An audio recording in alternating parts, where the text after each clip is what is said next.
ಈ ರೀಡಿಂಗ್ ನಿಮಗೆ ಅನ್ವಯಿಸಿದರೆ ಅಥವಾ ರೆಸೊನೇಟ್ ಆದರೆ ಎಟ್ ಲಾಸ್ಟ್ ನಿಮ್ಗೆ ಇಷ್ಟ ಆದರೆ ಮಾತ್ರ ತೊಗೊಳ್ಳಿ, ಇಲ್ಲಾಂದರೆ ಬಿಟ್ಬಿಡಿ. ಇದು ಒಂದು ಜನರಲ್ ರೀಡಿಂಗ್ ಮಾತ್ರ ಆಗಿರುತ್ತೆ.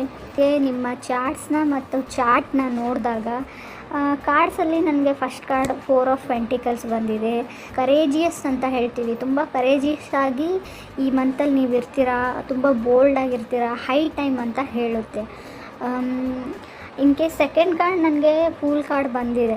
ನಾವು ಫಸ್ಟ್ ಕಾರ್ಡ್ ಮತ್ತು ಸೆಕೆಂಡ್ ಕಾರ್ಡ್ನ ಟ್ಯಾಲಿ ಮಾಡಿ ನೋಡಿದರೆ 4 ಆಫ್ ಪೆಂಟಿಕಲ್ಸ್ ಮತ್ತು ಫೂಲ್ ಕಾರ್ಡ್ನ ನಾನು ನೋಡಿದರೆ ಏನು ಅಂದರೆ ಏನು ಹೇಳ್ತೀವಿ, ಈ ಆನ್ಲೈನ್ ಪ್ಲ್ಯಾಟ್ಫಾರ್ಮ್ಸ್, ಸೋಷಿಯಲ್ ಮೀಡಿಯಾ ಅಂತ ಹೇಳ್ತೀವಿ ನೋಡಿ. ಸೊ ಅಲ್ಲಿ ನೀವೇನಾದರೂ ಬಿಸ್ನೆಸ್ ಮಾಡಿದರೆ ಆನ್ಲೈನಲ್ಲಿ, ಮೇ ಬಿ ನಿಮ್ಮದು ಯೂಟ್ಯೂಬ್ ಚಾನಲ್ಲೇ ಇದ್ದರೆ ಅಥವಾ ನೀವು ಆ್ಯಪ್ ಡೆವಲಪ್ಮೆಂಟ್ ಆ ಥರ ವರ್ಕ್ ಮಾಡ್ತಾ ಇದ್ದರೆ ಅಲ್ಲಿ ಸಕ್ಸಸ್ನ ಹೇಳುತ್ತೆ.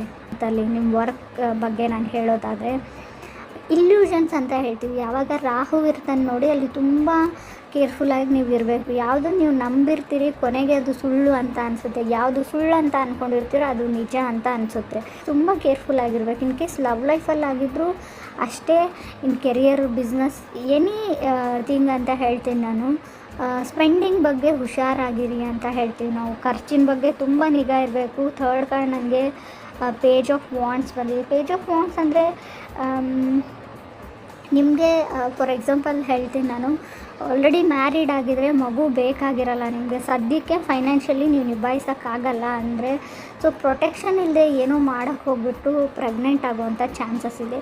ನೀವು ಮದುವೆ ಆಗಿಲ್ಲ, ಇನ್ ಕೇಸ್ ಬರೀ ರಿಲೇಷನ್ಶಿಪ್ಪಲ್ಲಿದ್ದೀರಾ, ಸೊ ಗರ್ಲ್ಫ್ರೆಂಡ್ ಇದ್ದಾರೆ, ಬಾಯ್ ಫ್ರೆಂಡ್ ಇದ್ದಾರೆ ಅಂತಲೇ ಅಂದ್ಕೊಳ್ಳಿ, ಪ್ರೆಗ್ನೆಂಟ್ ಆಗೋ ಚಾನ್ಸಸ್ ಇದೆ. ನಿಮ್ಮ ಕೈ ಮೀರಿ ಹೋಗೋ ಕೆಲವೊಂದು ಚಾನ್ಸಸ್ ಕಾಣಿಸ್ತಾ ಇದೆ. ಆ ವಿಷಯದಲ್ಲಿ ಕೇರ್ಫುಲ್ ಆಗಿರಿ. ನನಗೆ 4th ಕಾರ್ಡ್ ಜಸ್ಟಿಸ್ ಕಾರ್ಡ್ ಬಂದಿದೆ. ಸೊ ಜಸ್ಟಿಸ್ ಕಾರ್ಡನ್ನ ನಾವು ಆಲ್ರೆಡಿ ಹೇಳಿದ್ದೀನಿ ನಾನು, ರಾಹು ಇದ್ದಾನೆ, ಜಸ್ಟಿಸ್ ಕಾರ್ಡ್ ಇದ್ದಾನೆ, ಏನೋ ಒಂದು ತೊಗೊಳ್ಬೇಕು, ಮಾರಬೇಕು ಅಂತ ಅಂದ್ಕೊಂಡಿರ್ತೀರ, buying or selling something. Signature ಬಗ್ಗೆ ಕೇರ್ಫುಲ್ ಆಗಿರಿ. ಏನಾದರೂ ಸೈನ್ ಮಾಡ್ತೀರಾ ಅಂದರೆ ತುಂಬ ಕೇರ್ಫುಲ್ ಆಗಿರಿ. ಕೆಲವ್ರಿಗೆ ಆಲ್ರೆಡಿ ಮದುವೆ ಆಗಿದೆ, ಇಲ್ಲಿ ನನಗೆ ಉಸಿರಾಡೋಕ್ಕೂ ಆಗ್ತಾಯಿಲ್ಲ ಅಂತ ಅನಿಸ್ಬೋದು ಈ ಮ್ಯಾರಿಡ್ ಲೈಫಲ್ಲಿ ಅಂತ ಅನಿಸ್ಬೋದು, ಇಲ್ಲಿಂದ ಹೊರಗಡೆ ಹೋಗಬೇಕು ಅಂತ ಅನಿಸ್ಬೋದು. ಜಸ್ಟಿಸ್ ಕಾರ್ಡ್ ಇರೋದ್ರಿಂದ ದೂರ ಆಗಬೇಕು ಅಥವಾ ಡಿವೋರ್ಸ್ ತೊಗೊಳ್ಬೇಕು ಅಂತ ನಿಮಗೂ ಅಥವಾ ನಿಮ್ಮ ಪಾರ್ಟ್ನರ್ಗೂ ಖಂಡಿತ ಈ ಮಂತಲ್ಲಿ ಅನಿಸುತ್ತೆ. ಕೆಲವರು ಹೈಯರ್ ಸ್ಟಡೀಸ್ಗೆ ಹೋಗ್ಬೋದು, ಫರ್ದರ್ ಸ್ಟಡೀಸಿಗೆ ಹೋಗ್ಬೋದು ಅಂತ ಕೂಡ ಹೇಳುತ್ತೆ. ಗೋಯಿಂಗ್ ಬ್ಯಾಕ್ ಟು ಸ್ಕೂಲ್ ಅಂತ ಹೇಳುತ್ತೆ, ಮತ್ತು ಸ್ಕೂಲ್ಗೆ ಹೋಗೋ ಚಾನ್ಸಸ್ ಇದೆ. ಶಾರ್ಟ್ ಸೆಲ್ಲಿಂಗ್ ಅಂತ ಹೇಳ್ತೀವಿ, ಏನಾದರೂ ಬಿಸ್ನೆಸ್ ಮಾಡ್ತಾಯಿದ್ರೆ ತುಂಬ ಬೇಗ ನೀವು ಮಾರೋ ಐಟಮ್ಸ್ ಮುಗ್ದೋಗ್ಬೋದು ಅಂತ ಕೂಡ ಹೇಳುತ್ತೆ ಕಾರ್ಡು.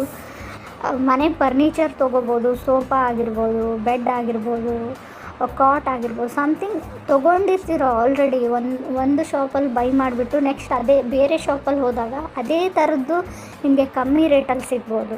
ಸೊ ತೊಗೊಂಡ್ಬಿಟ್ಟೆ ಅಂತ ರಿಗ್ರೆಟ್ ಮಾಡ್ಕೋಬೋದು, ಹೆಚ್ಚಿಗೆ ದುಡ್ಡು ಕೊಟ್ಟೆ ಅಂತ ಕೂಡ ಅನ್ನಿಸ್ಬೋದು, ಆಲ್ರೆಡಿ ನಿಮಗೆ ಅನಿಸಿರ್ಬೋದು. ಕೆಲವ್ರಿಗೆ ರೀಕನೆಕ್ಷನ್ ಎನರ್ಜಿ ಇದೆ, ನಿಮ್ಮ ಎಕ್ಸ್ ಬ್ಯಾಕ್ ಆಗೋ ಎನರ್ಜಿ ಕೂಡ ಇದೆ. ಸೊ ನನಗೆ ಕೊನೆಯದಾಗಿ ಸನ್ ಕಾರ್ಡ್ ಬಂದಿರೋದ್ರಿಂದ ನಿಮ್ಮ ಮನಸ್ಸಲ್ಲಿ ಏನಾದರೂ ಕ್ವಶನ್ಸ್ ಅಂತ ಇದ್ದರೆ ಎಸ್ ಆರ್ ನೋ ಅಲ್ಲಿ ಕೇಳೋದಾದರೆ ಎಸ್ ಅಂತ ಹೇಳುತ್ತೆ. ಸೊ ಖಂಡಿತವಾಗ್ಲೂ ರೆಸ್ಟ್ ಮಾಡಿ, ಸ್ವಲ್ಪ ವೆಕೇಷನ್ಸ್ಗೆ ಹೋಗಿ ಎಂಜಾಯ್ ಮಾಡಿ ಅಂತ ಹೇಳುತ್ತೆ. ಸನ್ ಕಾರ್ಡ್ ಬಂದರೆ ನಾವು ತುಂಬ ಪಾಸಿಟಿವ್ ಕಾರ್ಡ್ ಅಂತ ಹೇಳ್ತೀವಿ. ಬಟ್ ನೀವು ಕೆಲವೊಂದು ಏನಾದರೂ ವಿಷಯಗಳನ್ನ ನಿಮ್ಮ ಮನೆಯವರಿಂದ ಅಥವಾ ನಿಮ್ಮ ಪಾರ್ಟ್ನರಿಂದ ಏನಾದರೂ ಮುಚ್ಚಿಟ್ಟಿದ್ರೆ, ಸೀಕ್ರೆಟ್ ಅಂತ ಹೈಡ್ ಮಾಡ್ತಿದ್ರೆ ಅದು ಹೊರಗಡೆ ಬರುತ್ತೆ. ಸೂರ್ಯ ಎಲ್ಲನೂ ಬೆಳಕಿಗೆ ತರ್ತಾನೆ, ಸನ್ ಎಲ್ಲನೂ ಲೈಟ್ ಮಾಡೋದ್ರಿಂದ ಎಲ್ಲನೂ ಸ್ಪಷ್ಟವಾಗಿ ಕಾಣಿಸುತ್ತೆ. ನಿಮ್ಮ ವ್ಯಕ್ತಿತ್ವನೇ ಅಂತ ಅಂದ್ಕೊಂಡ್ರು ಕೂಡ ಬೇರೆಯವ್ರಿಗೆ ನೀವು ಹೇಗಿದ್ದೀರಾ ಅಂತ ಸ್ಪಷ್ಟವಾಗಿ ಗೊತ್ತಾಗುತ್ತೆ. ಬೇರೆಯವರಿಂದ ಆ ವಿಷಯ ಗೊತ್ತಾಗೋ ಮೊದಲು ನೀವೇ ಹೋಗಿಬಿಟ್ಟು ಯಾರಿಗಾದ್ರೂ ಹೇಳಲೇಬೇಕಾದ ವಿಷಯ ಇದ್ದರೆ, ಅವ್ರಿಗೆ ಗೊತ್ತಾಗಬೇಕಾದಂಥ ವಿಷಯ ಆಗಿದ್ದರೆ ಖಂಡಿತವಾಗ್ಲೂ ಸೊ ಹೇಳಬೇಕಾಗಿರೋದನ್ನು ಹೇಳಿಬಿಡಿ. ಟೈಮ್ ತುಂಬ ಕಮ್ಮಿ ಇದೆ ಅಂತ ಕೂಡ ಹೇಳ್ತಾ ಇದೆ ಕಾರ್ಡ್ಸು.